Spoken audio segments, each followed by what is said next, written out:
Bavukanyi, nshuti, bagenzi mwese mutwumviriza muciye kw'isamirizi muvyawacu Bikira Mariya, kaze tuzirikane ijambo Umukama tuyagiye kuri musi wa kane wo mu ndwi ya 18 umwaka A. Ekereziya uyu musi ikaba iduha akaryo ko guhimbaza umusi mukuru wo guhinduka k'Umukama.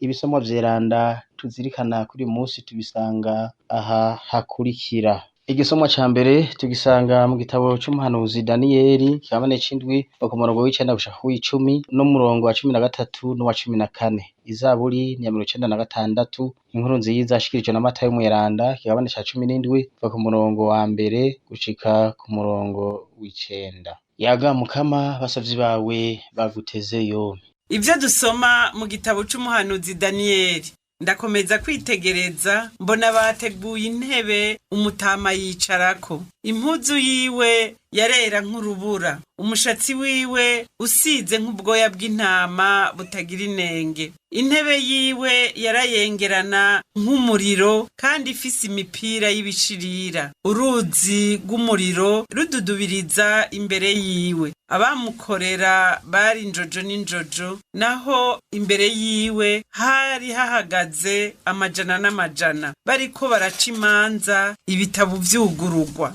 Muvyo neretswe mw'ijoro nagize ntya mbona haje usa n'umwana w'umuntu azananye n'ibicu vyo mw'ijuru. Araheza aregera wa mutama baramumushikiriza, aca ahabwa inganji, icubahiro n'ubwami, kugira ngo amoko yose, intara zose n'indimi zose zimusenge. Ingoma yiwe ni ingoma izokwamaho, ubwami bwiwe ni ubwami butazotituka. Iryo ni ijambo ry'Imana.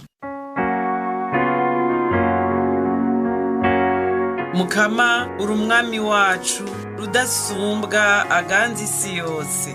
Mukama, uri umwami wacu rudasumbwa aganza isi yose. Umukama ari ku ngoma, isi nitarike, kandi amazinga menshi natarike. Ibicu n'umwiza biramukikije, ingoma yiwe ihagaze ku butungane no ku ngingo.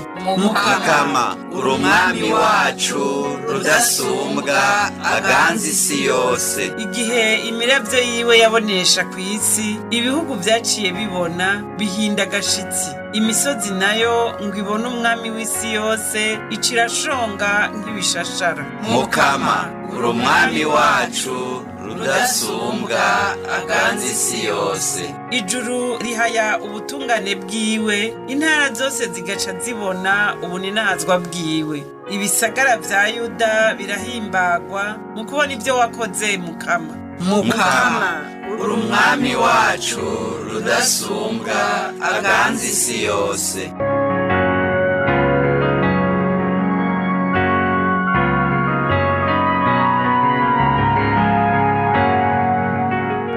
Ivyo dusoma mu nkuru nziza Yezu Kristu nk'uko yashikirijwe na Matayo mweranda. Umunsi umwe Yezu atora Petero, Yakobo na Yohani abajana bonyene ahiherereye ku musozi muremure. Araheza arihindura babona. Impuzu ziwe zirakayangana nk'umwerasi wahejeje, bimwe atamumeshi kw'isi yoshobora kweresha impuzu ukuraho. Hanyuma Eliya na Musa barababonekera baganira na Yezu. Buno rero Petero abwira Yezu ati, muhanyi, birahimbaye ko tubaha ingo tugire insago zitatu, rumwe rw'iwawe, urundi rwa Musa n'urundi rwa Eliya. Ntiyarazi ico ariko aravuga kuko bari bacitse ivutu. Haza igicu kirabatwikira, muri nyagicu kandi hava ijwi rivuga riti, uyu ni umwana wanje nkunda cane, nimumwumve. Buno nyene baravye irya nino, nta wundi n'umwe babona hamwe nabo atari Yezu Musa. Bariko baramanuka nyamusozi, Yezu arababuza kugira uwo abibwira ico bari babonye.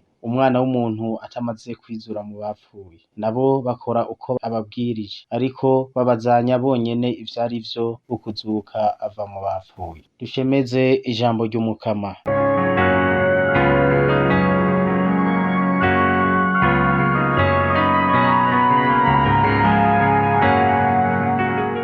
Bavukanyi nkunda muri Kristu, kuri uno musi mukuru wo guhimbaza uguhinduka k'umukama Yezu, mu gifaransa tuvuga transfiguration. Ibisomwa vyeranda bitwereka ubuninazo bw'Imana. Bavukanye, ni ijambo ry'Imana, ubutumwa nyamukuru ridushikiriza n'ubwo kwizera. Riratumenyesha ko ubwami bw'isi buzocirwa urubanza, abantu b'Imana bagakira, maze ubwami bwayo bugashinga imizi kandi bukaganza. Ivyo vyose bikaba bitwerekeza ku vyabereye kuri uyu musozi wa Taboro Yezu yihindura.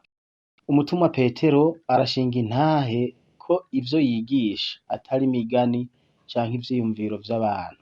Avuga ashimitse ati: twari twiboneye n'amaso yacu, twarumvise n'amatwi yacu.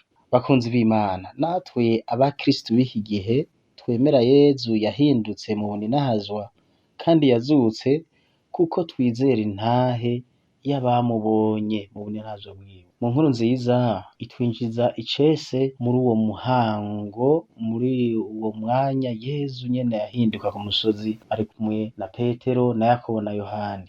Yezu rero yafashe Petero, Yakobo na Yohani abadugana ku musozi muremure. Muri Bibiliya umusozi usobanura ahantu ho kwegera Imana no guhura nayo mu buryo bwiharije, n'ahantu ho gusengera no kuganira n'Imana. Niho abo batumwa babonye Yezu ahinduka, mu maso hiwe hagakayangana, impuzu ziwe zigaca ibibatsi, hamwe bavuga bati nta mumeshi n'umwe wo kw'isi yoshobora kweresha iyo mpuzu kuraho. Petero aratangara cane, mbere akifuza ko bahaguma kugira ngo bibere aho hantu. Akagira ati: Mukama, birabereye ko tuguma aha hantu tukaca isago zitatu, umugi wawe, rwa Eliya n'urwa Musa. Bavukanye, ariko muri uwo mwanya haciye humvikana ijwi ry'Imana Data rivuga riti: uyu ni umwana wanje nkunda cane, nimumwumvirize. Ayo majambo Imana Data ivuze n'amajambo y'agaciro. Dutegerezwa kumviriza Yezu. Si Papa Leo wa 14, si abepiskopi canke abakaridinali canke abapatiri babitubwira kandi babidutegeka. Oya, barabitwibutsa.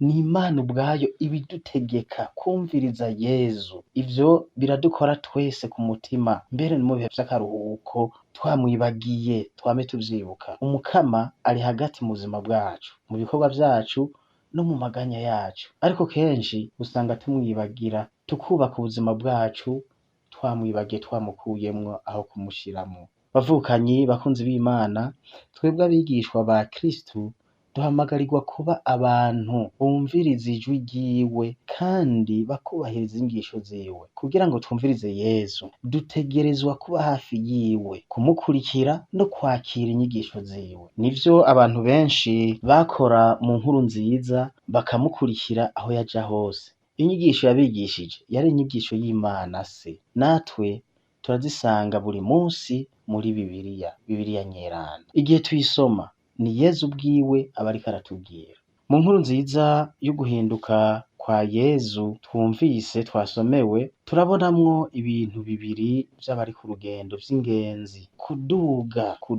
ku musozi no kumanuka umusozi. Umukama rero, bavukanye, aduhamagarira kwigunga gato no kuduga ku musozi. Ivyo ntibisigura kuduga imisozi y'amabuye, imisozi y'ibiti, imisozi y'amahwa, ahubwo bisigura kurondera ahantu hatekanye, hitekane n'agacere, kugira ngo twumve neza ijwi ry'Imana. Ivyo tubikora mu bisabisho vyacu vya misi yose. Hari mbere n'abafata imisi mikeyi bakaja mu mwiherero mu bigo vy'abihebeye Imana babona ko bashobora kuruhukiraho, amafoyer de charité, amasanctuaire nk'Imugera, amasanctuaire nk'Imuyaga n'ahandi.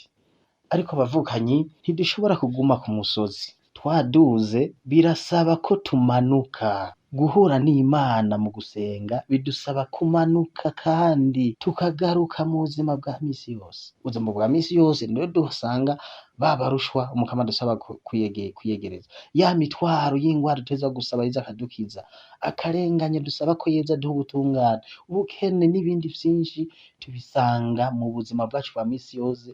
Nico gituma dutegerezwa kumanuka.